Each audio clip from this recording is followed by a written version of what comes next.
వినాయక నవరాత్రులు almost ending వచ్చేస్తున్నాయి. అందరూ వినాయక నిమజ్జనాలకు రెడీ అవుతూ ఫుల్ బిజీగా ఉన్నారా? అయితే మీ పనులు చేసుకుంటూనే నేను చెప్పే కబుర్లు కాసేపు వినండి. క్యాలెండర్లో సంవత్సరం మారే కొద్దీ పండగలు జరుపుకునే విధానంలో చాలా మార్పులు వస్తున్నాయి. ఒకప్పుడు నవరాత్రులంటే ప్రతి ఊర్లో అందరూ కలిసి తాటాకు పందిర్లు కట్టి మట్టి వినాయకుడిని పెట్టి 9 రాత్రులు భక్తి శ్రద్ధలతో స్వామిని పూజించేవారు. నిమజ్జనం రోజైతే భజన పాటలు పాడుతూ 9 రోజులు పూజలు చేసిన ఆ వినాయక బొమ్మను ఊరంతా ఊరేగించి ఊరి చివర చెరువులో నిమజ్జనం చేసి వినాయకుడికి వీడ్కోలు చెప్పేవాళ్ళు. కానీ ఇప్పుడు పండగంటే భక్తి తక్కువ, ఆర్భాటం ఎక్కువైపోయింది. మన పక్క ఊరి వినాయకుడి కన్నా మన ఊరి వినాయకుడు 2 అడుగుల హైట్ ఎక్కువ ఉండాలి. ముందు సంవత్సరం డెకరేషన్ కి 1,00,000 ఖర్చు పెడితే ఈసారి ఇంకో 50,000 ఎక్కువ ఖర్చు పెట్టాలి. ఆ ఊర్లో భోజనాలకి 5 రకాల వెరైటీలు పెట్టారంట. మనం ఇంకో 2 ఐటమ్స్ ఎక్కువే పెట్టాలి రోయ్, ఎక్కడా తగ్గకూడదు.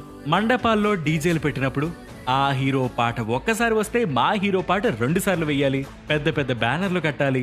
ఎదుటి వాళ్ళు ఏమైపోయినా పర్లేదు, పగలు రాత్రి తేడా లేకుండా బేస్ ఊఫర్లతో హై వాల్యూమ్ పెట్టి అదో రకమైన హ్యాపీనెస్ ని పొందడం. ఇలా చెప్పుకుంటూ పోతే దేవుణ్ణి భక్తితో పూజించడం లాస్ట్ కి వెళ్ళిపోయింది. వాళ్లకన్నా మనమే గొప్పని చెప్పుకోవాలనే ఆలోచన ధోరణి ముందుకు వచ్చింది. బాహుబలి వినాయకుడు, పుష్ప వినాయకుడు, ఆర్ఆర్ఆర్ వినాయకుడు, ఓజీ వినాయకుడు, ఇలా ట్రెండ్ పేరుతో బొజ్జ గణపైకి ఆ పార్వతీదేవి ఇచ్చిన రూపాన్ని మార్చేస్తున్నాం. ఆఖరికి వినాయకుడి వాహనం మూషికాన్ని మార్చేసి బుల్లెట్ బళ్ల మీద, లారీల మీద కూర్చోబెడుతున్నారు.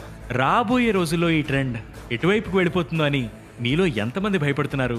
ఫైనల్ గా నేను చెప్పొచ్చేది ఏంటంటే, అసలు పండగల్ని తీసుకొచ్చిందే మనందరి ఐకమత్యాన్ని చాటుతూ సంస్కృతిని, సాంప్రదాయాలని కాపాడుకోవడానికి. కానీ ఆ పర్పసే ఫెయిల్ అయి తప్పు మార్గంలో వెళ్తుంటే మార్పు దిశగా మళ్లీ అడుగులు వేయాల్సిన అవసరం ఖచ్చితంగా ఉంది. మరదండి, మరి ఈసారి నిమజ్జనాన్ని గొప్పగా కాదు, చాలా భక్తిగా చేద్దాం. జై గణేష.